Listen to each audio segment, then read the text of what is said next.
Luego, posteriormente, si alguien me regala captura de la asistencia, yo les aviso. Estamos listos, ¿verdad? Bueno, entonces, buenos días y bienvenidos todos a la tutoría número 6 de la asignatura de evaluación en aprendizaje de matemática. En esta ocasión vamos a hablar acerca de el normativo que corresponde a la evaluación en nuestro país, El Salvador, ¿verdad? Y también cómo podemos validar una prueba sumativa que hayamos desarrollado. Así que sean bienvenidos, vamos a entrar de lleno. Y el objetivo para esta tutoría dice que es conocer la normativa vigente en El Salvador sobre la evaluación de los aprendizajes en matemáticas y los fines de la educación en matemática. También en el tercer documento, que está en la unidad número 6, contiene un documento que nos ayuda a visualizar qué podemos hacer nosotros para ver si una prueba cumple con los estándares de calidad y cómo podemos analizarla, ¿verdad? El efecto que tuvo en los estudiantes. Así es que vamos a iniciar. Primero haciendo un recordatorio, ¿verdad? La tarea número 3 está presentada en la plataforma. En esta dice que van a diseñar una actividad cotidiana y una actividad integral junto con los instrumentos de evaluación, por ejemplo, rúbricas de cotejo, listas de cotejo, perdón, u otro estrategia que ustedes consideren. Esta tiene entrega el día de mañana, 5 de junio. Así que si alguien tiene alguna consulta, pues podemos hacer al final la respectiva discusión, ¿verdad? De lo que se va a presentar. También en plataforma ya está cargado la programación de las segundas pruebas.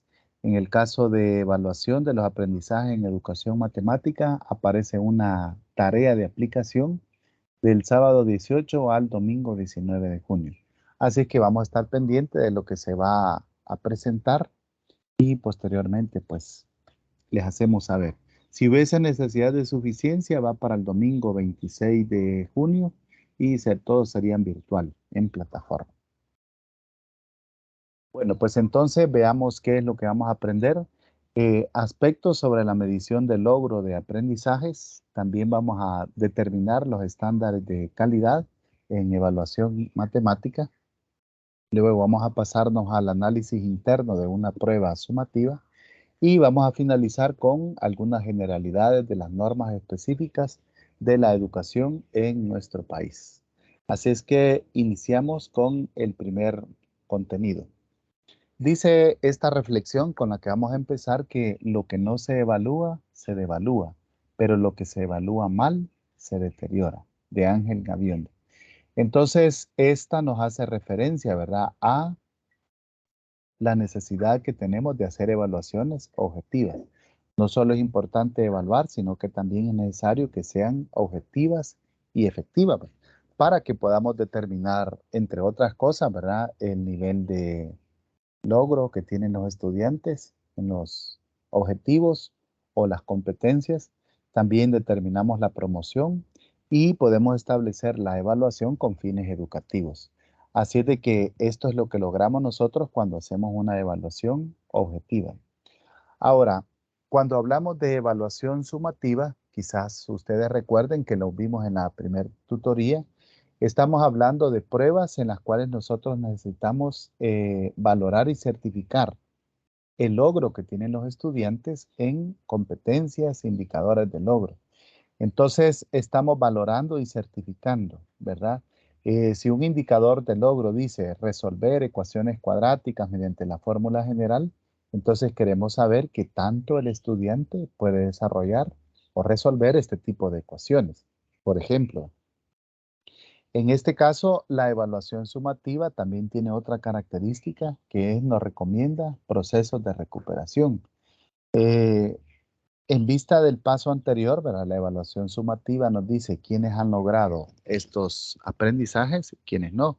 Entonces, pues estamos listos para poder hacer el proceso de refuerzo o inclusive también el proceso de recuperación, como lo establece el manual de evaluación.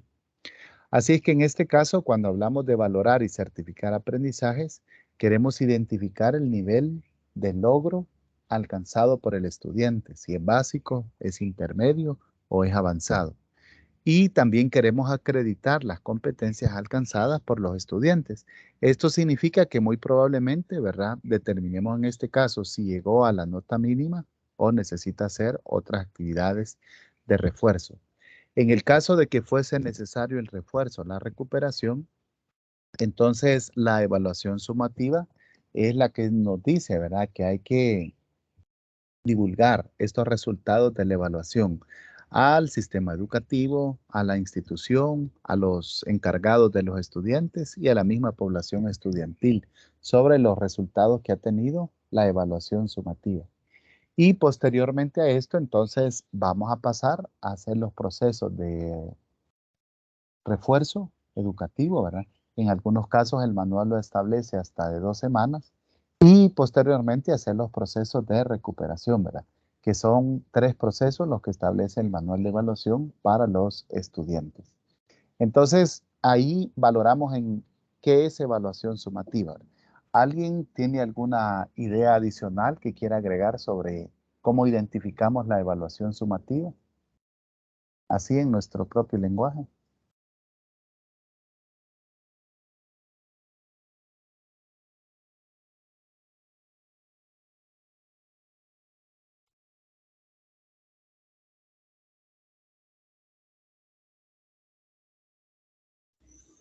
Buenos días, licenciado. No Ya. solamente una observación que muchas veces los docentes actualmente lo que hacen es dejar maquillas y guías para recuperar, pero con eso no se sabe si son los niños que realmente lo realizan, porque muchas veces son los padres o otros parientes quienes realizan las operaciones y los niños solo copian.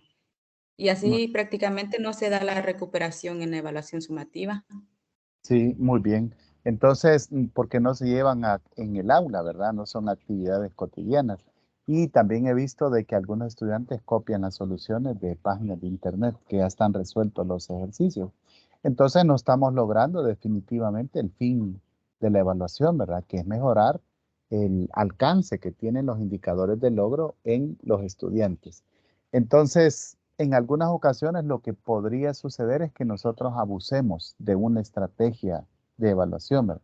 Por ejemplo, en este caso de una guía de recuperación, le llamamos, ¿verdad? Pero como bien comentan ustedes, no tenemos certeza que el estudiante realmente lo haya hecho, ¿verdad? Y algunos profesores, pues lo mejor que dicen, bueno, si es tan complicado el proceso de refuerzo y recuperación, mejor le ponemos la nota mínima y no me complico, ¿verdad? Entonces, suele suceder. ¿Cuáles son algunos aspectos que vamos a considerar para la medición de logros académicos? Bueno, investigando un poco, ¿verdad? Fuera de los documentos que se nos han proporcionado, entre algunas cosas, ¿verdad? Es que los estudiantes hayan logrado los indicadores de logro que nos propusimos, los objetivos, las metas o las competencias que nosotros requeríamos. También otro indicador es, ¿verdad?, de que hayamos tenido el desarrollo de las clases. Es decir, en algunos casos, por ejemplo, de 8 unidades, algunos niños solo logran ver 4 unidades. Entonces habría que analizar qué sucedió en ese curso, ¿verdad? ¿Por qué no se lograron ver los contenidos? Es natural que siempre haya un desfase, ¿verdad? Porque las actividades extracurriculares, pero no sería abriendo un cronograma y una jornalización para seguir, ¿verdad? Que no desarrollemos ni el 50% de los contenidos. Este sería un aspecto a medir para el logro académico. También el equipo directivo tiene mucho trabajo en este caso, ¿verdad? Por ejemplo, si estuvieron ellos inmersos en las estrategias de evaluación y participando también en las estrategias de enseñanza. También tiene que ver la cultura educativa de los estudiantes, ¿verdad? En algunos casos los estudiantes dicen, ah, yo en los exámenes salgo mal. Entonces no se esfuerzan por mejorar su aprendizaje en educación, ¿verdad? Si es en una evaluación escrita, pues solo ponen el nombre. Y si es en una evaluación virtual, pues la contestan así al azar, ¿verdad? A ver qué sucede. Entonces a veces la cultura de los estudiantes también puede tenerlo. Otro aspecto que se observa en esta categoría es de que quizás por experiencias anteriores también le tengamos un poco de temor a las evaluaciones. esto formaría parte de la cultura educativa. Y hay otro tipo de estudiantes, ¿verdad? Que si tienen notas no tan buenas en una evaluación, entonces se pueden sentir frustrados, ¿verdad? Por lo que está sucediendo. Es parte de esa cultura educativa. Así que nosotros necesitamos también, ¿verdad? Para medir el logro, que los estudiantes se identifiquen con la institución y que sientan que es un lugar, ¿verdad? Donde ellos están aprendiendo y van a obtener su promoción. De lo contrario, tendríamos que analizar, ¿verdad? Qué estrategias son las que se necesitan llevar para que los estudiantes puedan identificarse a bien con su institución. Las necesidades básicas también de los estudiantes tienen que tomarse en cuenta. Aquí nos referimos a aspectos sociales y psicológicos que también tienen que ver con el logro educativo de los estudiantes. El funcionamiento de la escuela también tiene que ver, ¿verdad? Si se cumplen los horarios, los alumnos desarrollan las clases, hay asistencia de los estudiantes y también de los docentes, ¿verdad? Es también una medición de un logro académico. Otro factor que vamos a tomar en cuenta es la inclusión educativa. Aquí se refiere a respetar todo lo que es niveles de aprendizaje, estilos, alguna diferencia que pueda tener un estudiante, tanto física o psicológica, ¿verdad? Tiene que ver con la inclusión y las limitantes que puedan tener algunos estudiantes para aprender. El desarrollo curricular sería un aspecto también a tomar en cuenta, ¿verdad? Para la medición de logros académicos, y esto se refiere específicamente a todos los programas curriculares que se diseñan para los diferentes grados. Recordemos que esto en este caso es un poco acumulativo, ¿verdad? Si tenemos estudiantes de octavo grado que no cumplieron con sus clases en séptimo grado, entonces tenemos ese vacío, porque esos contenidos ya no se van a repetir en otra ocasión, ¿verdad? Y finalmente, entonces, también la profesionalización del equipo evaluador, docente y directivo de una institución también tiene que ver con el logro y alcance académico que se pueda tener en una institución. Así es de que, considerando otros aspectos de la medición y la determinación de estándares de calidad, podemos mencionar las características del aprendiz, de los estudiantes. Aquí nos referimos a las actitudes que tienen los alumnos con respecto a la escuela, la constancia en la asistencia y la disposición para ir, ¿verdad? Que ellos tienen. El contexto también tiene que ver de una institución para considerar este estándar de calidad, ¿verdad? Aquí hablamos de los recursos públicos que dispone la institución y el uso que se les da, el respaldo parental que tenemos de los padres en este curso que estamos desarrollando y también la demanda del mercado, es decir, ¿para qué se están formando estos estudiantes, ¿no? ¿Qué vamos a hacer cuando ellos terminen? Y el tiempo disponible que tienen para elaborar sus clases o para realizar sus tareas, ¿verdad? Eso se refiere a todo el contexto y forma parte de un estándar de calidad que van a tener los estudiantes. Un tercer entonces serían los insumos capacitadores. Esto tiene que ver con los materiales de enseñanza y aprendizaje que tienen los estudiantes, no necesariamente caros, pero sí accesibles, ¿verdad? Para que se puedan utilizar en los fines adecuados. La estructura física de la escuela también forma parte de estos insumos capacitadores, ¿verdad? Porque no podemos estar recibiendo calidad de educación en un aula que tenemos goteras, por ejemplo, ¿verdad? O no hay ventanas y los estudiantes cuando hace viento no pueden estar en el aula, o peor aún cuando no hay una estructura adecuada. Y los recursos humanos que se disponen en la institución también forman parte de este estándar de calidad que se tiene con respecto a la educación. Hablando en sí del hecho educativo, ¿verdad? De la enseñanza y el aprendizaje, es muy importante también el tiempo de aprendizaje que tienen los estudiantes, que se respete el horario, ¿verdad? De 45 minutos de una clase y en el caso de educación básica, las 5 horas que ellos desarrollan por la mañana o en el caso de bachillerato, las 6 horas que se desarrollan por la mañana, ¿verdad? Que incluye su programa. Así como también las estrategias de evaluación, ¿verdad? Y aquí cabe lo que mencionó Diana, ¿verdad? De que puede existir la tendencia, ¿verdad?, de que a veces abusamos de una estrategia de evaluación en particular, de pruebas escritas, de cuestionarios, de exámenes orales o de guías de ejercicio. Entonces, la variedad de estrategias es la que nos va a nosotros conocer al grupo y medir realmente el estándar que ellos van logrando. Pero si nos quedamos o comprometemos solo con una estrategia de evaluación, entonces prácticamente los estudiantes van a tener los mismos resultados, ¿verdad? Para cada una de estas evaluaciones. Y finalmente, ¿verdad? También no se podía quedar atrás en los estándares de calidad, ¿verdad? Los resultados de las evaluaciones o de las destrezas numéricas que se tienen, tanto en destrezas numéricas, en lectoescritura, en valores y habilidades para la vida que puedan tener los estudiantes, que es prácticamente lo que hace la evaluación Avanzo, como se le ha llamado hoy, a lo que fue la PAES, y que los estudiantes se someten a esta prueba para tener resultados. No nos lo dice todo, pero sí nos arroja información importante sobre el alcance de las competencias que van desarrollando los estudiantes. Así entonces podemos hablar que hay diferentes tipos de estándares de calidad para una prueba. Podemos tener de contenido o también de desempeño. Si hablamos de los de contenido, aquí estamos hablando de los temas, los contenidos en sí, ¿verdad? Que los profesores deben enseñar y que los estudiantes deben aprender. Eso también es un estándar de calidad, ¿verdad? Que tanto se desarrolló. El, el estándar de desempeño entonces se mide con respecto a las destrezas que los estudiantes tienen que aprender a resolver. Se espera que los estudiantes las dominen después del desarrollo de estos contenidos, ¿verdad? Y esto constituye un estándar de calidad. ¿Qué tanto lograron los estudiantes avanzar en este tema?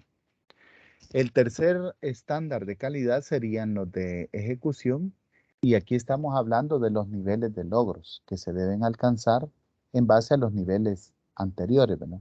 Es decir, aquí hablamos de estudiantes que pueden llegar a un nivel avanzado, a un nivel básico o a un nivel medio, ¿va?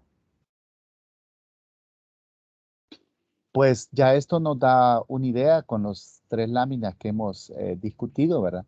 Que cuando hablamos de estándares de calidad, no lo son todo una prueba, sino que también, ¿verdad? Es una variedad. Cuando queremos hacer una evaluación holística, es una variedad de conceptos que nosotros tenemos que revisar para poder determinar el estándar de calidad de un curso, de un grupo o inclusive de una escuela que están desarrollando. Y finalmente vamos a considerar los estándares de oportunidades, que son las condiciones y los recursos necesarios para dar igual de oportunidades a todos los estudiantes. Es decir, lo que la institución dispone en recursos para poder llevar a cabo este proceso de enseñanza-aprendizaje. Aquí, ¿verdad? Si se nos pidiera aplicar esto a un curso, imagínense a una materia o a un proyecto tan grande como la universidad, ¿verdad? Entonces tenemos estos 4 indicadores que serían los que nos pueden servir para evaluar la calidad con la que se está desarrollando un proceso de enseñanza-aprendizaje. Entonces, hablando específicamente ya, ¿verdad? De cómo nosotros vamos a valorar cuando construimos una prueba, hay algunos estándares que nos pueden determinar, ¿verdad? O decir cómo estuvo esa prueba y qué tan difícil la sintieron los estudiantes. Y lo bueno es que vamos a utilizar herramientas que nosotros ya conocemos, ¿verdad? Herramientas estadísticas. Entonces, con respecto a la parte teórica, ¿verdad? Vamos a valorar el objetivo. Y aquí dice que nos aseguramos la coherencia entre los objetivos educativos y las actividades desarrolladas para su logro. Es decir, aunque estamos considerando evaluación, pero en algunos casos podemos pensar de que se están enseñando de diferentes estrategias a las que se está evaluando. Y ese divorcio no nos conviene en educación, ¿verdad? Sino que si vamos a utilizar determinadas estrategias de evaluación, también tienen que estar en coherencia con las estrategias de enseñanza y los objetivos. Con respecto a las especificaciones, nosotros iniciamos para construir una prueba con las especificaciones. ¿Qué esperamos que los estudiantes puedan hacer al final de esta prueba sumativa que nosotros vamos a construir? Es decir, yo quiero verificar si los estudiantes pueden resolver ecuaciones cuadráticas completas, incompletas, si pueden hacer la gráfica de una ecuación cuadrática, si pueden utilizar el discriminante para determinar si tiene solución o no y si pueden resolver problemas, ¿verdad? Esa tabla de especificaciones es la que nos va a servir para construir pruebas sumativas. Ahora, con respecto a los ítems, sería, ¿verdad? Tomar los indicadores de logro que nosotros vamos a evaluar y empezar a construir estos ítems para poder verificar cada uno de estos indicadores de logro. Vamos a distinguir aquellos que representen niveles de calidad superior y los que representen niveles de calidad inferior, ¿verdad? Posteriormente, lo que los alumnos nos contesten también nos va a decir, ¿verdad?, cómo estuvo el nivel de dificultad o de discriminación de cada uno de los ítems que hemos construido.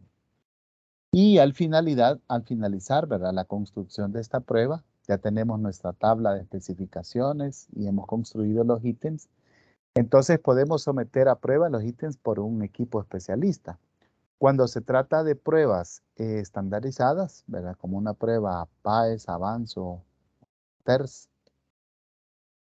hay un equipo, ¿verdad?, que se encarga de poder validar cada uno de los ítems. Pero en el caso de nosotros, ¿verdad?, que si trabajamos en una escuela pequeña o un instituto o universidad, entonces es recomendable pedirle a un equipo de docentes, ¿verdad?, o compañeros afines que nos ayuden a leer los ítems para ver si son entendibles. A veces puede que nos cueste el lenguaje redactar, ¿verdad? Nosotros sabemos lo que queremos que hagan los estudiantes, pero la indicación no ha sido muy clara, ¿verdad? Entonces, luego ustedes han observado que hasta se hacen bromas en redes sociales sobre cómo son las preguntas, ¿verdad?, de algunos ítems que están mal redactados. Esto nos va a servir para determinar la validez y la fiabilidad de una prueba. Entonces, miren, solo en estos 4 aspectos ya podemos decir, ¿verdad?, o comentar bastante de una prueba.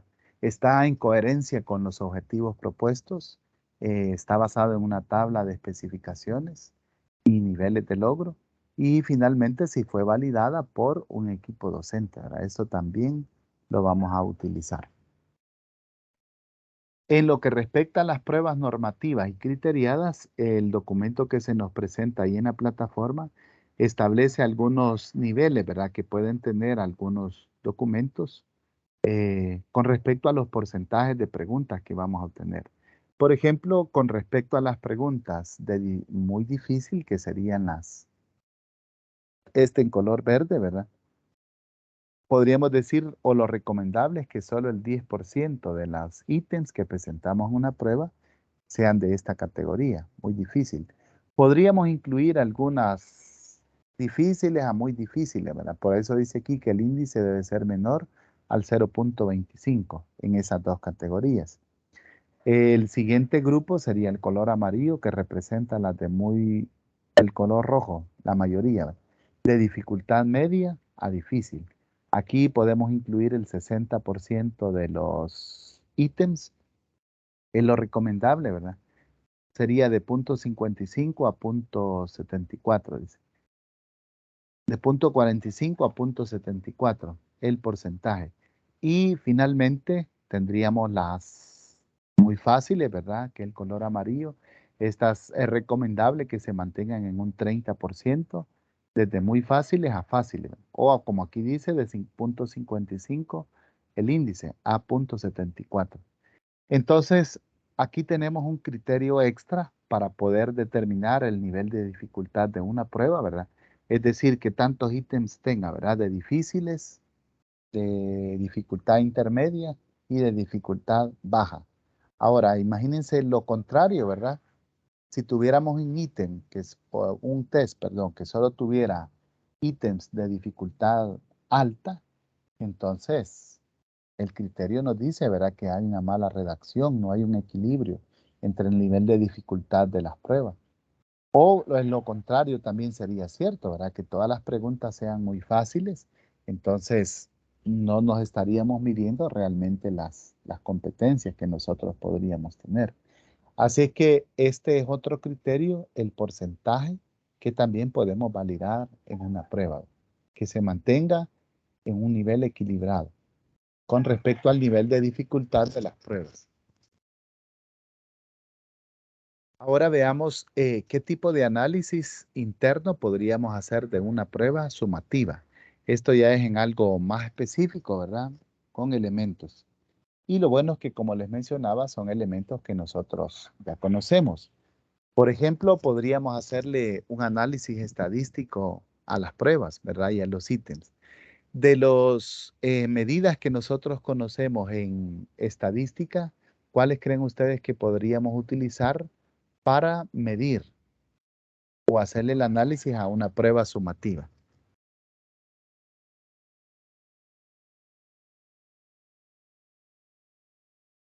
Ahí está Erika, ¿verdad? No sé si está Erika. Ah, Erika, no sé si me puede hacer el favor de regalarme una captura de la clase, porque yo presentando no puedo verla y me la sube al grupo, si no es mucho pedir. ¿Sí? ¿Alguien iba a comentar?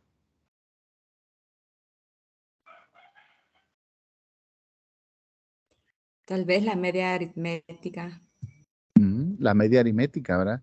Correcto, nos diría el promedio que tienen los estudiantes. Pero no es la única medida es el único promedio que podemos utilizar, ¿verdad? Podríamos utilizar la mediana, por ejemplo, ordenar la nota menor hasta la nota mayor, ¿verdad? Y buscar esa posición central, n+1/2. Otra que podríamos utilizar también sería la moda, ¿verdad? Es decir, el valor que más se repitió, ¿verdad? Gracias, Erika, muy amable. Ahorita vemos 2, 4, 5, 9. Muy bien. ¿Alguien puede comentarnos cómo podría utilizar otras medidas estadísticas para analizar una prueba?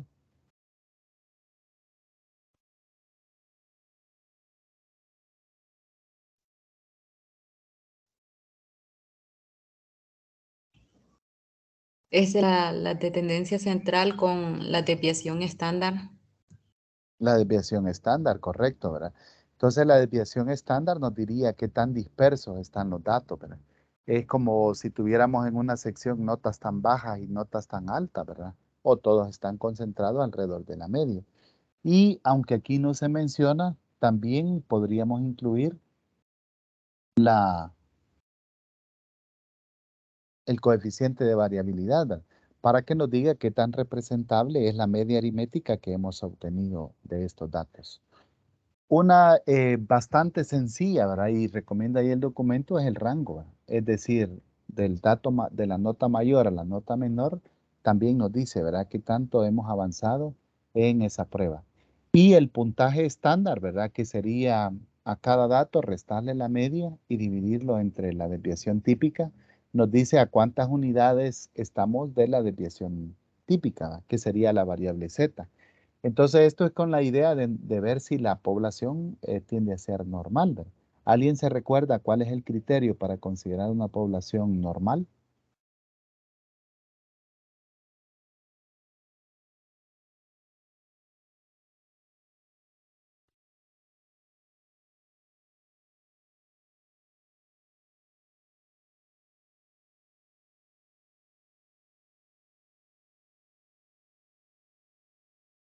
¿No? Bueno, lo recordamos, ¿verdad? La media aritmética, la mediana y la moda tienden a tener el mismo valor, ¿verdad? Entonces, cuando estos tres promedios coinciden, entonces se presume que tenemos una población normal, ¿verdad? Y ahí cumplen algunas características con respecto a la desviación media. Esta es la estadística que me dio de una prueba que yo apliqué. Dice aquí que el valor medio, imagínense, fue de 35, de 100 puntos. El intervalo anduvo de lo que sería equivalente al rango, ¿verdad? De 4 a 100 puntos. Se las voy a mostrar con Google Forms, que lo tengo aquí. que hice hace poco. Lo hicieron 53 estudiantes y bueno, era con respecto a la elipse, en el caso del segundo año, ¿verdad? Aquí están las preguntas que se presentaron a los estudiantes.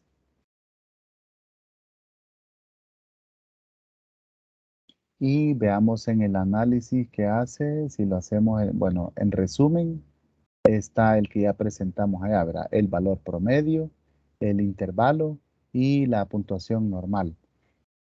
Esto es con solo elaborar un ítem, ¿verdad? Y al ver la gráfica de puntos que se ha construido, miren, hay muchas notas, hubieron notas entre 0 y 1, así como hubieron notas de 100, ¿verdad? Perfectas, de 80 y de 70 y de 60 puntos. Entonces, con solo ver esto se puede observar una gran variabilidad en los datos, ¿verdad? Y el promedio nos dice que realmente fue bajo. Si lleváramos las notas a otra, por ejemplo, a un Excel o a GeoGebra para poder analizar los valores, ¿verdad? El diagrama de caja y bigotes, la dispersión, nos podría dar mejor valor, ¿verdad? Con respecto a las preguntas, también esta aplicación tiene la bondad, nos dice las correctas, ¿no? Cuando preguntamos los focos de la parábola, dice que solo 12 de 53. En un problema de la elipse, 16 de 53. La gráfica de la parábola, 19, quizás sería hallar los focos de la parábola, el que fue más difícil. Y en otras preguntas, bueno, aquí seleccionaron, por eso da la gráfica así. La hipérbola aquí nos da el valor que ha contestado cada pregunta. Entonces, lo que les quiero ilustrar es que este pequeño análisis estadístico lo podemos utilizar nosotros para validar una prueba. Si ustedes analizaran estos datos, ¿qué podrían comentar de esta prueba?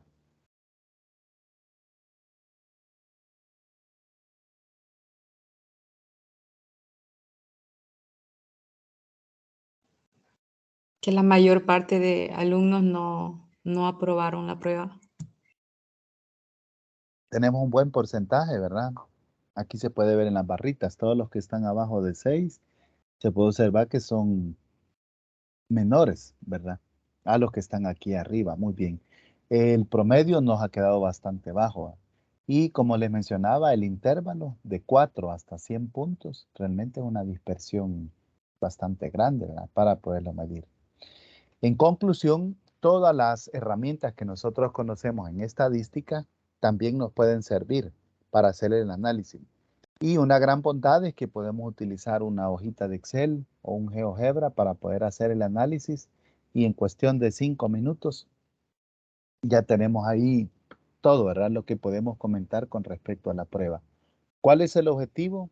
Decíamos que una de las funciones de la evaluación sumativa es determinar la recuperación o las actividades que vamos a llevar de cabo para terminar de que los estudiantes, ¿verdad? Que han tenido reprobado esta prueba, bueno, en este caso la prueba era bastante grande, ¿verdad? Medía la parábola, la elipse, la circunferencia y la hipérbola. Entonces eran bastantes contenidos para estudiantes de segundo año y serían bastantes cosas que se tendrían que reforzar, ¿verdad? Por ejemplo, ahí vimos en la prueba que la pregunta que tuvo menor aciertos, este sería el índice de dificultad, ¿verdad? Si lo dividimos, 12 de 53, estaríamos hablando de casi la cuarta parte. 0.226, 0.23. Solo un 23% de los estudiantes prácticamente acertaron esta pregunta, ¿verdad?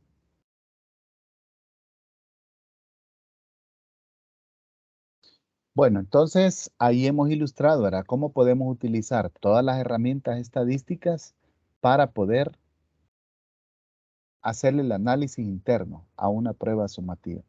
Pero también podemos utilizar otros. Por ejemplo, el documento describe el nivel de dificultad de una prueba, que el nivel de dificultad lo que hacemos es, ¿verdad? Como dice ahí en el documento la fórmula, sumamos el número de respuestas correctas del grupo superior. Podríamos considerarlos aprobados. más el número de respuestas correctas del el grupo de abajo, que serían los reprobados, ¿no? Entre el número de estudiantes. Entonces, este nos daría el nivel de dificultad. En este caso, que yo no había hecho la prueba, solo sé que son 12 los que la contestaron correcta. Así entonces pudimos sacar el nivel de dificultad 12 entre 53. El nivel de dificultad de esa pregunta fue de 0.22. Y ya ustedes pueden advertir, ¿verdad? Que si nos vamos acercando a 0, el nivel de dificultad es mayor. Y si nos vamos acercando a 1, el nivel de dificultad es menor. Si busco yo la prueba o la pregunta que tuvo mayores aciertos, entonces por aquí habían unos ya calculados del 39.6%. Ese estaría uno de los más cercanos, ¿verdad? 30.2. Miren, esta pregunta tuvo el 73.6%, ¿verdad? Que fue la mayoría le saltó.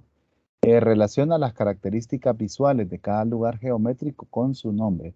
Y 39 de 53 estudiantes lo tuvieron correcto. Posee foco y directriz. Entonces, si dividimos las 39 correctas entre las 53, ahí nos da ese punto 74, punto 73, ¿verdad? ¿Qué sería el índice de dificultad que estuvo esta prueba? Podríamos decir que fue leve, ¿verdad? Porque la mayoría lo tuvo correcto.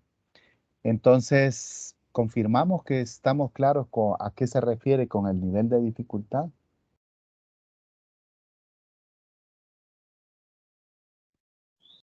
Sí, licenciado.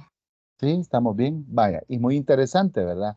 Porque ahí nos permite decir cuál fue la prueba que tuvo el mayor nivel de dificultad y entonces, ¿en qué nos sirve eso a nosotros como docentes? Bueno, esas son las áreas que necesitarían recuperación, ¿verdad? O refuerzo inicialmente y posteriormente, porque es donde más falló la mayoría. Otro análisis que también le podemos hacer a la prueba es el índice de discriminación, ¿verdad?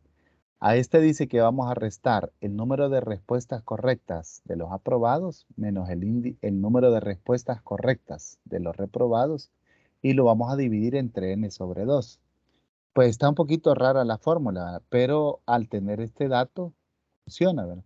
Por ejemplo, en este caso que yo le estoy mostrando, aquí, ¿verdad? Tenemos 39 estudiantes. Tendríamos que saber, ¿verdad? ¿Cuántos 39 respuestas correctas? ¿Cuántas de estas 39 fueron dadas por eh, los estudiantes aprobados y cuántos fueron dados por los estudiantes reprobados? Y de ahí restar para dividirlo entre la mitad de 53.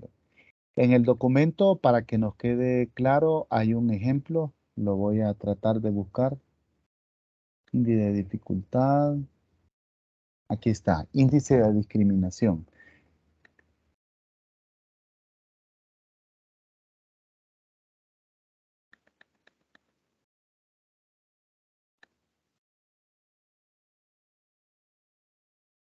Vaya, no sé si es visible para todos. Lo voy a tratar de hacer lo más grande posible. Sí, se observa. Vaya, dice, la profesora de ciencias de noveno año, luego de aplicar la prueba final, se interesó por conocer el índice de discriminación de dos de las preguntas de selección únicas empleadas, la número 8 y la número 15. La prueba se aplicó a 36 estudiantes y la primera pregunta la contestaron correctamente 25 estudiantes, 15 del grupo alto y 10 del grupo bajo. Y la segunda la contestaron 12 estudiantes, 8 del grupo alto y 4 del grupo bajo. ¿Cuáles son los índices de discriminación de las preguntas analizadas? Para la primera pregunta dice que vamos a restar los 15 correctos del grado del grupo alto, ¿va? Los reprobados, aprobados, perdón, menos los 10 del grupo bajo, ¿va? Entonces nos daría 5 dividido entre 18, de ahí salió el punto 27, que sería el nivel de discriminación en este caso. Con respecto a la otra pregunta, dice que serían 8 y 4. Entonces restamos 8 menos 4, que sería 4, dividido entre 18, nos da el punto 22. Este sería el índice de discriminación. Entonces aquí es donde tiene sentido ordenar las notas, ¿verdad? Desde la menor a la mayor. Primero nos sirve para la mediana y después nos sirve para el índice de discriminación. Y en este caso dice que el valor que vamos a obtener siempre va a estar entre 0 y 1, ¿verdad?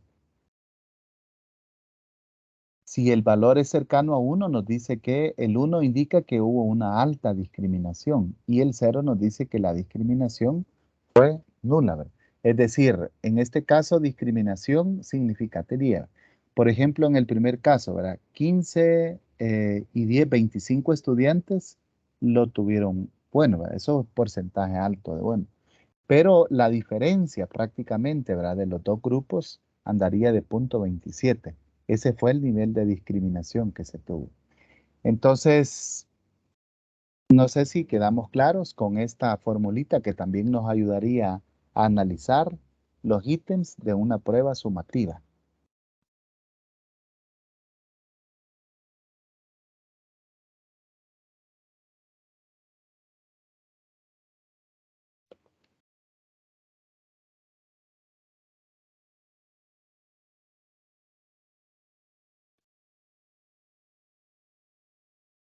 ¿No? ¿Hay alguna duda?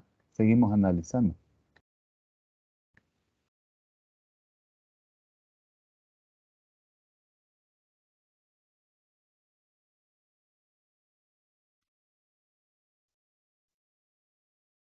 Veamos si quizás ha quedado alguna duda, ¿verdad? Cuando nosotros hacemos una resta, entonces estamos calculando la diferencia. En este caso, en el numerador, observen ustedes que sería el número de respuestas correctas de los aprobados menos el número de respuestas correctas de los reprobados. Es decir, la diferencia entre ellos, entre cuánto lo estamos dividiendo, entre la población completa o la mitad.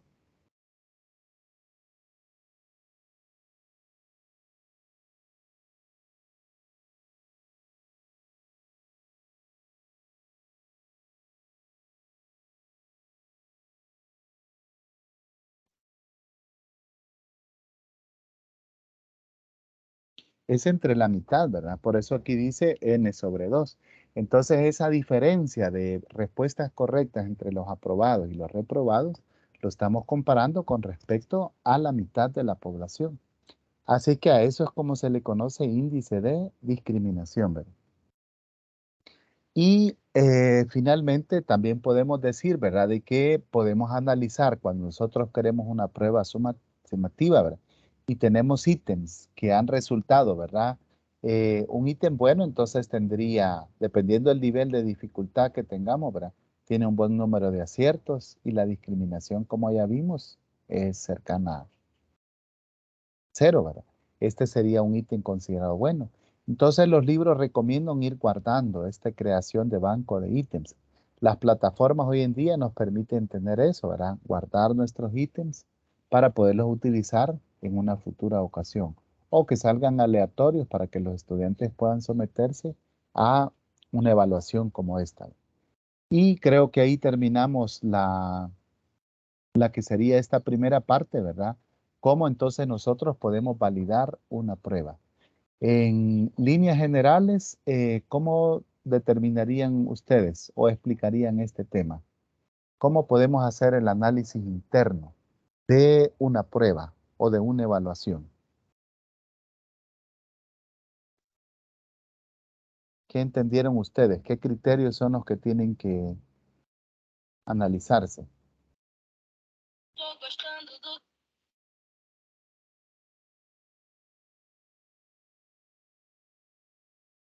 Ujú. Cualquier aporte, bienvenido.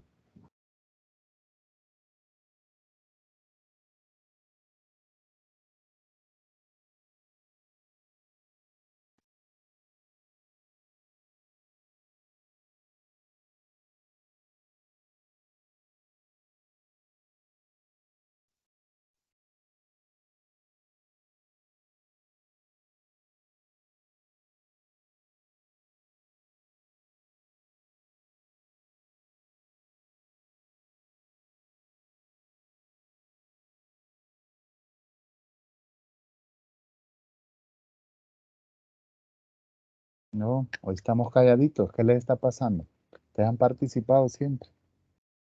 ¿Qué criterio les llamó más la atención? ¿Cuál consideran ustedes que podríamos utilizar para validar? una evaluación?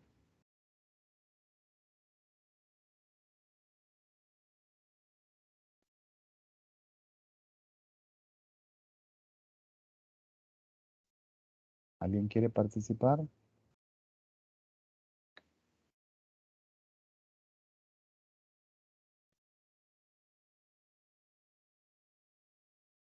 No, hoy sí, ¿verdad? Estamos calladitos. El fin de ciclo quizás es, ¿verdad?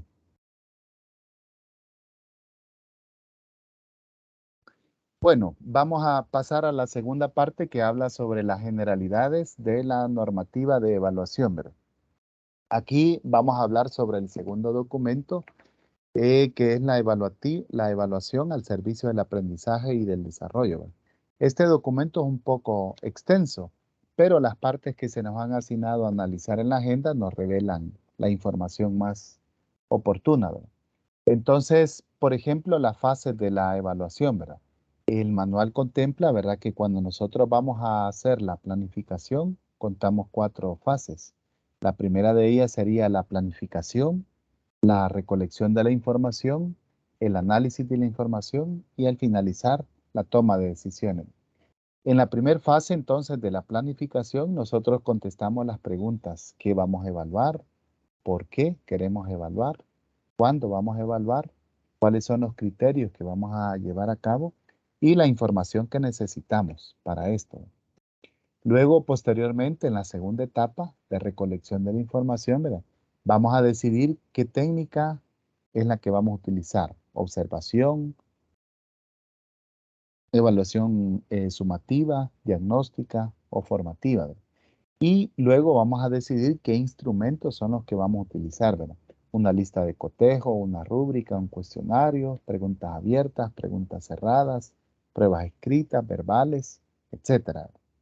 Y al finalizar, ¿cuándo las vamos a aplicar? Entonces, cuando ya tenemos desarrollada nuestra prueba, ¿verdad? Y la aplicamos, el análisis de la información que vamos a hacer sería qué logros se han alcanzado, qué calidad exponen los resultados identificados y qué tipo de dificultades aún son observadas. Esto nos lo va a arrojar cuando ya hemos aplicado el instrumento de evaluación. Finalmente, entonces llega la cuarta y última etapa que vamos a tomar las decisiones, ¿verdad? ¿Qué tipo de medidas debemos de tomar? ¿Cuáles son algunas adecuaciones referidas al periodo de refuerzo y de suficiencia que se va a llevar a cabo? ¿Qué apoyos son necesarios y a quiénes comunicar y cuándo, ¿verdad? A la comunidad educativa, a los directores, padres de familia y a los mismos estudiantes. Entonces, después de esta fase, ¿verdad? De planificar, el manual dice que la educación en El Salvador debe de basarse en base al logro de competencias. Esto se refiere, ¿verdad? Que tenemos contenidos conceptuales, procedimentales y actitudinales. Así como también, ¿verdad? Nos hace referencia a que todos los contenidos tienen indicadores de logro. Para las tareas que ustedes han estado llevando a cabo en esta asignatura, han observado de que todos los contenidos tienen indicadores de logro en la guía de metodológica de matemáticas para los docentes. Y también, ¿verdad? Elaboramos nosotros criterios para evaluar lo que los estudiantes nos están presentando. Entonces, después de esto pasamos a diseñar una actividad de evaluación, que puede ser una actividad cotidiana, puede ser una actividad integradora. Si lo vemos desde el momento de la evaluación, puede ser diagnóstica, formativa o sumativa. Y finalmente, ¿verdad? Esto nos lleva al refuerzo educativo para aquellos estudiantes que no hayan logrado avanzar estos indicadores de logro que nosotros nos propusimos al inicio. Y si fuese necesario, pues también vamos a pasar a una etapa de suficiencia, que sería la última, ¿verdad? Para poder llevarla a cabo. Entonces, cuando trabajamos de esta manera, ¿verdad? Que indican estas 6 características, podemos decir que estamos evaluando en base a competencias, porque ese es nuestro objetivo: determinar si un estudiante avanzó, completó esta competencia o ha tenido alguna dificultad. Así es que entonces veamos la diferencia, ¿verdad? Hablamos un poquito en la tutoría ayer de repaso entre actividades cotidianas y actividades integradoras. En una actividad integradora, entonces nosotros vamos a verificar que el nivel de alcance en una competencia sea alto, ¿verdad? O si no, cuál nivel es el que se resultó. Aquí el estudiante va a presentar una tarea, ¿verdad? No necesariamente realizada en el aula, porque no es una actividad cotidiana. Y también tiene la característica que está íntimamente ligada con problemas reales de su cotidianidad. Entonces, cuando diseñamos una actividad integradora, en primer lugar, vamos a verificar si el estudiante avanza la competencia o no la avanza. En segundo lugar, muy probablemente la vaya a desarrollar en su casa, ¿verdad? Como una tarea exaula o una parte mixta. Y en tercera característica es que va a estar directamente ligada con problemas de su cotidianidad, problemas reales. Ahora, si es una actividad cotidiana, entonces esto se refiere al trabajo académico que hacen los estudiantes a diario en sus clases, ¿verdad? Con la colaboración del docente. Aquí entonces verificamos las clases que hacen a diario los estudiantes.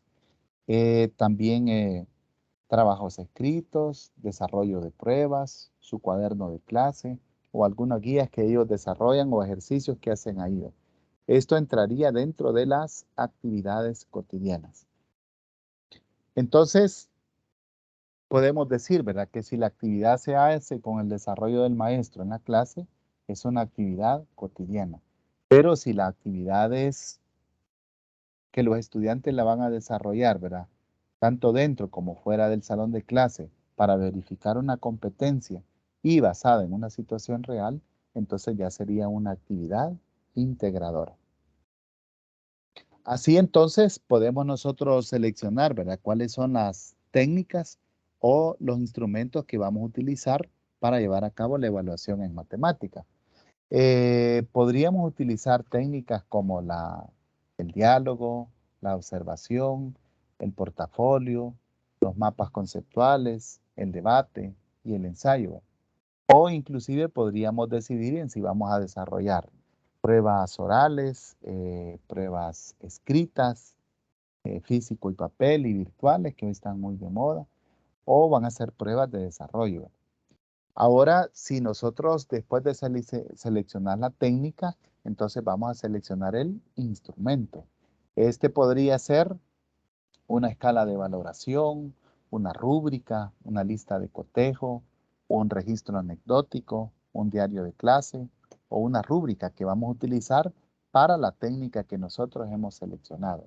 Esto lo contempla, son actividades que contempla el manual de evaluación para nuestro país y que perfectamente se pueden llevar a cabo en las aulas de las escuelas públicas.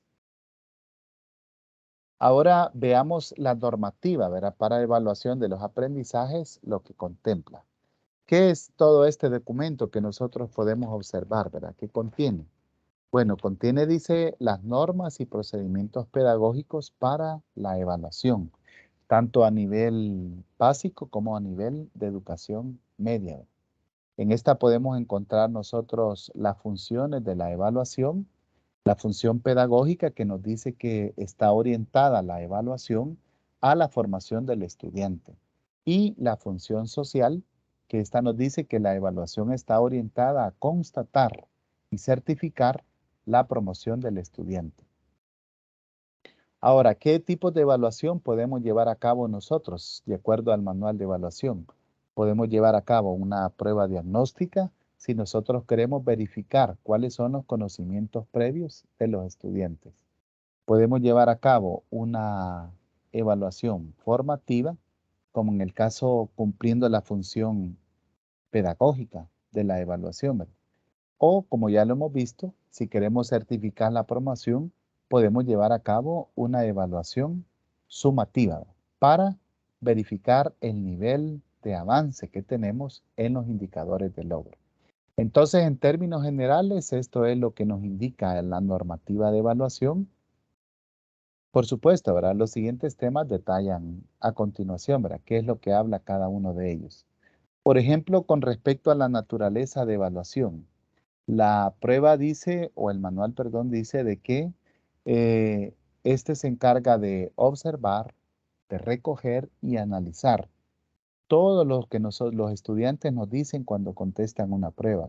Los logros, los avances, las fortalezas y las dificultades que tenemos en los estudiantes. Eso es lo que nos dice la evaluación. Y el manual de evaluación dice que para esto utilizamos las diferentes técnicas e instrumentos que están al alcance de los maestros. Entonces lo que queremos hacer es orientar la formación del estudiante para poder constatar y certificar la promoción, ¿verdad?, del estudiante, si logró los niveles mínimos o tiene otro nivel más avanzado de las competencias que los estudiantes se habían propuesto. Entonces, la evaluación podríamos decir, ¿verdad?, que podemos valernos, como ya mencionamos, de una evaluación diagnóstica, formativa o de una evaluación sumativa. Cualquiera, ¿verdad?, de estas es validada por el manual de evaluación. Ahora, ¿quiénes participan en el proceso de evaluación? Aquí participan los directores, los docentes, obviamente, padres y encargados de los estudiantes, los mismos estudiantes, naturalmente, ¿verdad? Y el equipo de evaluación. En el manual se contemplan cada una de las actividades que cada uno de ellos va a llevar a cabo.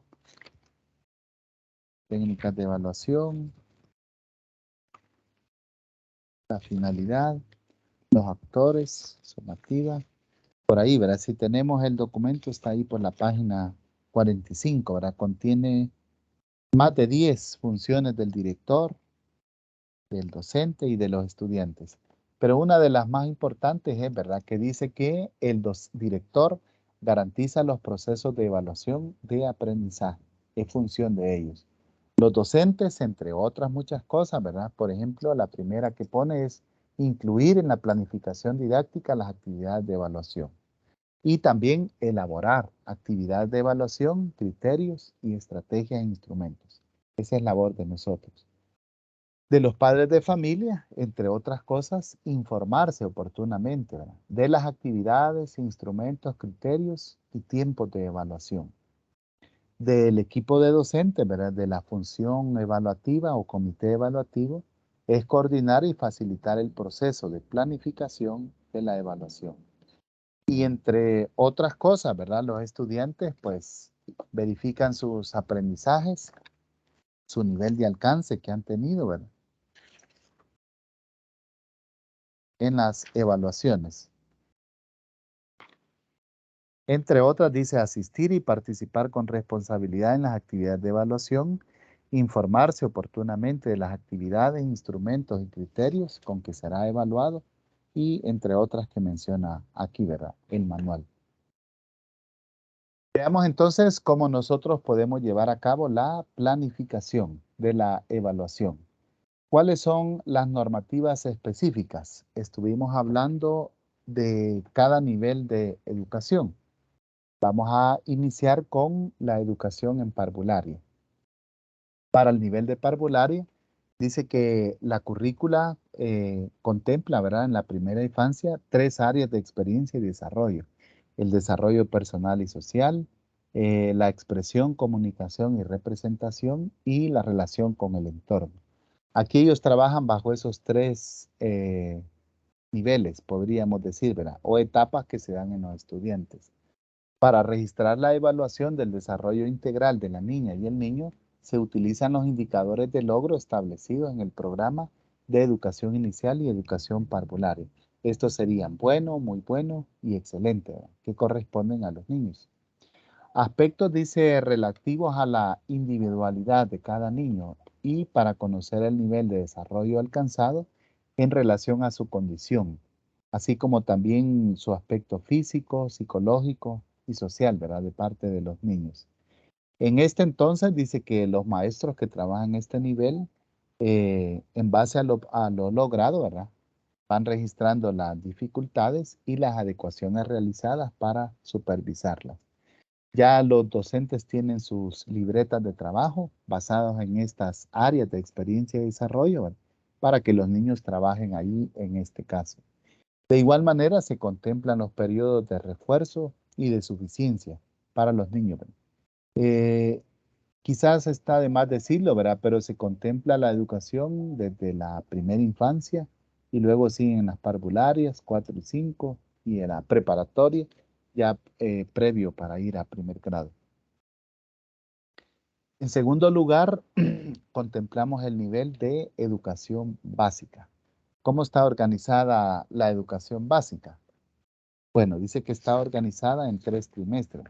Este contempla los 200 días lectivos, se registran en 3 trimestres, esto está en la página 58, y aquí se va a valorar los aprendizajes alcanzados de cada estudiante, dice, tomando en cuenta los logros definidos en los programas de estudio, ¿verdad? En cada uno de estos trimestres se van a contemplar 3 actividades de evaluación, las cuales son las siguientes. La primera de ellas dice que es una actividad integradora que contempla la resolución de problemas y la aplicación de los 3 tipos de contenidos, actitudinal, procedimental y experimental. Esto sería el 35% de su nota. En tercer ciclo, los estudiantes tienen los practico lo aprendido al final de cada unidad, ¿verdad? Y eso es lo que se considera como una actividad integradora. Luego, la segunda de estas serían las actividades cotidianas. Aquí esto incluye la revisión de cuadernos, trabajos grupales, tareas, portafolios y también tiene una ponderación del 35%. Y finalmente, todas las pruebas que se hagan durante el periodo, ¿verdad? Tienen una ponderación del 30%. En el manual dice que se contempla la autoevaluación, la coevaluación, evaluación sumativa, ¿verdad? Y todas suman el 30%. Entonces ahí tenemos el 100 contemplado para cada uno del nivel de los estudiantes. La escala de valoración para los estudiantes va del 1 al 10 en las asignaturas de lenguaje, matemáticas, ciencia, salud, medio ambiente, estudios sociales, educación física y artística. La escala conceptual va de muy bueno, bueno y excelente. Y un detalle importante dice que la nota mínima que representa el logro básico de las competencias de los estudiantes en cada asignatura es de 5.0. Entonces, a lo mejor tengan parientes o incluso hijos, si hay estudiantes, tengan, ¿verdad? Que están en este nivel. Ahora, algo bien importante es que el manual contempla 2 actividades, el refuerzo educativo y la recuperación. ¿A qué nos referimos con cada uno de ellos? Bueno, en el refuerzo dice que se debe proporcionar refuerzo educativo a los estudiantes que no hayan logrado los aprendizajes esperados, según lo establecido en la normativa general de este documento. El refuerzo educativo debe realizarse antes de registrar los resultados de las evaluaciones trimestrales. Además, deberá anotarse en el expediente de cada uno de los estudiantes que lo hayan recibido. Entonces, esto significa que si nosotros vamos terminando una unidad o lección de aprendizaje, ¿verdad? Y hay estudiantes que no lograron la nota mínima, entonces vamos a pasar al refuerzo, ¿verdad? Que significa identificar aquellos indicadores, ¿verdad? Que los estudiantes no alcanzaron el mínimo y vamos a hacer el refuerzo. Entonces, algunos iban a aprender y otros no. ¿Qué vamos a hacer con los que no han aprendido? Pues entonces vamos a pasar a la segunda etapa. Dice que si después de haber recibido el proceso de refuerzo educativo no alcanzan la nota mínima de promoción, se realizarán las actividades de recuperación. Entonces ahí sería lo que comentaba Diana, ¿verdad? Que algunos abusan con enviar y enviar guías de ejercicio. Pero realmente, ¿verdad? Estas tendrían que ser orientadas de parte del docente. Después establece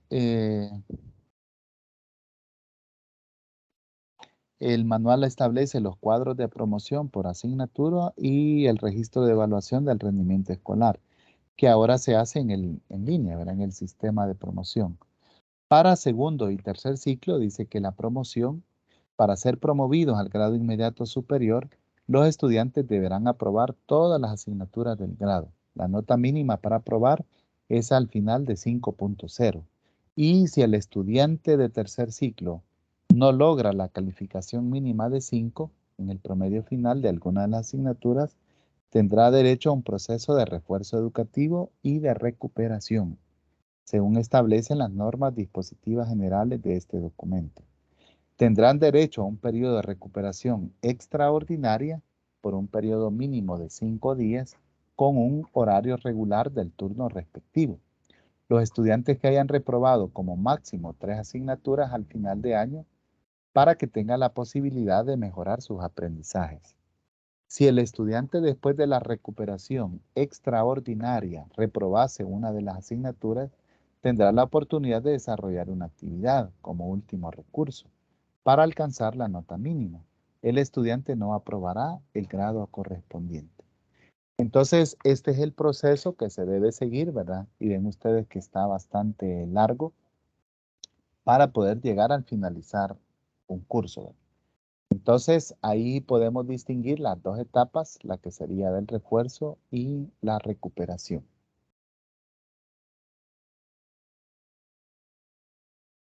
Ahora vamos a pasar al nivel de educación media, ¿verdad? ¿Cómo se registra la evaluación en este nivel de educación media? Aquí hay dos casos, ¿verdad? El bachillerato general tiene algunas diferencias con respecto al bachillerato técnico.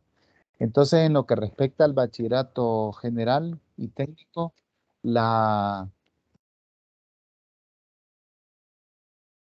se organiza en 4 periodos de 10 semanas cada uno con 3 actividades de evaluación. Entonces, acompañado, dice, de un refuerzo académico y recuperación si son requeridos al finalizar cada periodo. Estas contemplan 3 actividades de evaluación para cada uno de estos periodos.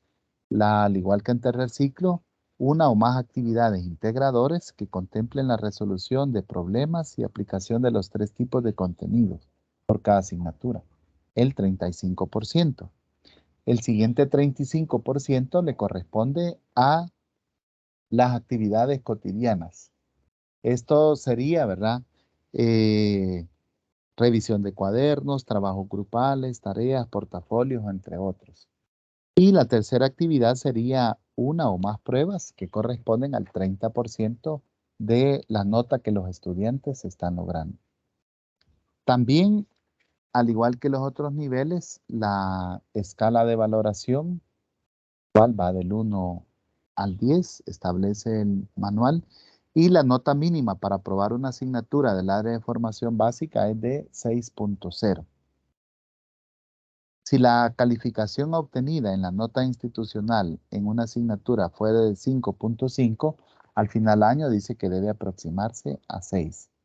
Entonces, esta se aplica a la formación básica y técnica. En el caso del refuerzo educativo, dice que se proporciona refuerzo educativo a los estudiantes que no hayan logrado los estudiantes esperados, ni la nota mínima de aprobación de las asignaturas del área de formación básica en cada periodo. Esto se lleva en cada uno de los periodos que tienen los estudiantes. La segunda fase sería la recuperación. Aquellos estudiantes, dice el manual, que después de haber recibido el proceso de refuerzo educativo y no hayan alcanzado la nota mínima de promoción en las asignaturas del área de formación básica, recibirán recuperación. Y en bachillerato es un poco más trabajosa la recuperación porque se describe al menos en 4 etapas. La primera dice que es para primer año. Se aplican a los estudiantes de bachillerato general que reprueben hasta 3 asignaturas del área básica en los promedios institucionales. Si el estudiante reprueba una de estas 3, entonces dice que tendrá la oportunidad de desarrollar actividades de evaluación según criterios establecidos por la institución, como último recurso dentro de la misma para obtener su nota mínima. Si después de haber realizado la actividad no logra la nota mínima, el estudiante reprobará el grado. Entonces serían 2 casos, dos promociones, ¿verdad? Para primer año. Recuperación extraordinaria, dice, para segundo año. La primera recuperación se dará cuando el estudiante repruebe 3 o menos asignaturas del área básica, considerando el primero de los 4 periodos del año. El estudiante se someterá a una recuperación extraordinaria de las asignaturas reprobadas. La segunda recuperación extraordinaria dice que se va a realizar cuando el estudiante no logre la nota mínima de 6.0 en los resultados finales, después de haber sumado el resultado institucional con el área de formación básica, por lo cual tendrá que someterse a recuperación extraordinaria de la nota institucional. Y dice que los estudiantes que no aprueben el área de formación básica, no se calculará el promedio final, comprendido entre la nota PAES, ¿verdad? Que antes se llamaba así, 25%, que ahora en los últimos años se modificó al 15%. Si al finalizar, dice que lo del año escolar, los estudiantes que no tengan el 15% de asistencia de los 200 días lectivos que contempla la Ley General de Educación, no serán sujetos de recuperación extraordinaria. A aquellos casos que son extraordinarios, que hayan sido justificados por escrito, pero con autoridades de la institución. Entonces, esto no sé si aplica, ¿verdad? Hoy que estamos en la virtualidad de las clases. Para el bachillerato técnico, ya mencionamos, ¿verdad? Las modalidades básica, complementaria y técnica. Estas se califican con una escala del 1 al 4 y los módulos que ellos llevan, ¿verdad? Parece que hay bachillerato en turismo, en computación, contaduría, en atención primaria de la salud, etc. También, ¿verdad? Ellos reciben refuerzo y recuperación en cada una de estas áreas técnicas que están llevando a cabo.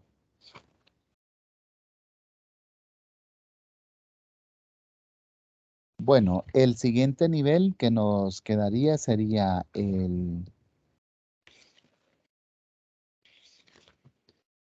nivel para la normativa para las escuelas de educación especial. Aquí dice que las escuelas de educación especial están organizadas por ciclos: parvularia, segundo y tercer ciclo, y formación prelaboral, que se llama la primera. Entonces, la parvularia va de 4 a 7 años, tiene una duración de 4 años. El primer ciclo va de 8 a 10 años, segundo ciclo va de 11 a 13 años, el tercer ciclo va de 14 a 16 años y la formación prelaboral va de 17 a 21 años. El currículo para las escuelas de educación especial es, a excepción del ciclo de formación prelaboral, la misma que se ofrece en parvularia, ¿verdad? Aquí los docentes califican el nivel de desempeño básico, medio y también avanzado. Y el periodo escolar para cada uno de los ciclos contempla una duración de 40 semanas laborales, lo que vendría a corresponder a 200 días de trabajo, ¿verdad? Bueno, entre otros detalles, el manual contempla la escala de valoración para este nivel. Si lo hace, la P sería que lo hace con ayuda y la T sería que no lo hace. Aquí la escala de ellos no es dicotómica, sino que tiene tres opciones. Si lo hace con ayuda, pero o todavía no lo hace. Bastante interesante. En el caso de segundo y tercer ciclo, dice que sería de A, dominio alto, de M, dominio bajo y de B, dominio bajo. Para valorar los aspectos de conducta, excelente, muy bueno y bueno. Y el manual encuentra los registros donde se llevan anotadas las calificaciones para que los docentes puedan utilizarlo. Este sería con respecto a la normativa para las escuelas de educación especial. Ahora, con respecto a la normativa para la educación de personas jóvenes y adultas, entre otras características, dice que esta educación básica de personas está organizada en 3 niveles. Eh, Naturalmente, primero, segundo y tercer nivel, ¿verdad? ¿Qué equivalen? El primer nivel dice que equivale a primero y segundo, el segundo a tercero y cuarto, y el tercer nivel equivale a quinto y sexto grado. Finalmente, se considera también la alfabetización para ello, ¿verdad? El tiempo de registro tiene una duración de 5 meses o 200 horas. Ahí se completaría un ciclo, ¿verdad? Desarrolladas en jornadas de trabajo de 10 horas por semana y organizadas de manera flexible. Ellos llevan las mismas asignaturas, al igual que la educación básica, y utilizan evaluación diagnóstica, autoevaluación y formativa, ¿verdad? La escala de valoración para ellos también va del 1 al 10 para valorar el logro obtenido en cada uno de los ámbitos educativos. Y también contemplan el refuerzo educativo, en este caso, ¿verdad? Pueden ser adultos, atendiendo la función normativa de la evaluación. Bueno, esta sería la normativa de la educación de adultos, ¿verdad? Antes habían jóvenes que trabajaban en esto, ¿verdad? O se desarrollaban jornadas también en las escuelas públicas. Y una modalidad más que nos queda, ¿verdad? Sería, bueno, aquí se nos quedó en el caso anterior, el segundo y tercer nivel de educación básica. Aquí serían ya los que cursan tercer ciclo, ¿verdad? Que sería la prueba, el nivel alto. Y ahora sí, ¿verdad? Pasamos a los niveles de modalidades flexibles de educación. Por modalidades flexibles, dice que vamos a entender el tercer ciclo y la educación media, que comprende 5 modalidades. Aquí están reunidas la educación semipresencial o a distancia, está reunida la educación acelerada, también se contempla la educación nocturna y la educación virtual. Para ellos, el currículo está organizado en módulos de autoaprendizaje que tienen una duración de 8 semanas, excepto la modalidad acelerada que tiene una duración de 5 semanas. Y al igual, ¿verdad? Llevan actividades evaluadas que son organizadas por medio de estrategias e instrumentos y se recomienda que trabajen con mucha honestidad. El tiempo de registro dice que el año lectivo en todas las modalidades tiene una duración de 10 meses excepto en la acelerada que tiene una duración de 6 meses. Aquí hacen diferentes actividades. Las primeras actividades evaluadas, 1, 2 y 3, laboratorios, talleres, exposiciones, ensayos, portafolios, investigaciones, dramatizaciones, guías de ejercicio, estudios de caso, trabajos de laboratorio, esquemas gráficos, crucigramas, dramatizaciones, diarios, murales, álbumes, producción de textos. Todo esto equivale al 60% de la nota. Y la actividad 4 es una prueba objetiva de la unidad que tiene una valoración del 40%. Ahí entonces contemplan ello. Y el manual también contempla la escala de registro del 1 al 10. Al igual que en los otros niveles, se contempla el refuerzo educativo. Y la promoción dice que la nota mínima para aprobar una asignatura de tercer ciclo es de 5.0 y de bachillerato es de 6.0. Y ahí terminamos lo que sería la normativa para la evaluación de los aprendizajes. En la otra parte se encuentran todos los cuadros de registro o modelos, ¿verdad? De fichas de registro, rúbricas, que contiene el manual de evaluación, ¿verdad? Y escalas valorativas. Entonces, ahí hemos dado un sondeo general de lo que tienen que ver el manual de evaluación y cómo establecemos nosotros estos criterios de calidad, ¿verdad? Entonces, ahí hemos terminado el material.